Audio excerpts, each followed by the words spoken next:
বেগুনে এবছর tobacco mosaic virus খুব বেশি দেখা যাচ্ছে। সাধারণত এটা দেখা যায় না।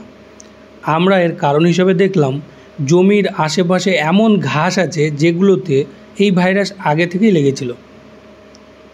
কি করে লাগে এই ভাইরাস? যেমন আপনারা জানেন ধান গাছে মাজরা লাগে, সর্ষে গাছে জাপ পোকা লাগে, আলুতে নাবি ধসা লাগে, সেই রকমই কিছু গাছ বা ঘাস থাকে তাতে এই টোবাকো মোজাইক ভাইরাস লাগে।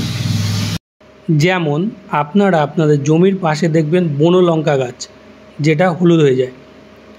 এবার এই ঘাসগুলিকে আমরা উপেক্ষা করছি, যার ফলে সেই সমস্ত ঘাসে বসা বিভিন্ন ধরনের চুষি পোকা যখন আপনার বেগুনের জমিতে যাচ্ছে তার সাথে সাথে ভাইরাস আপনার জমিতে যাচ্ছে।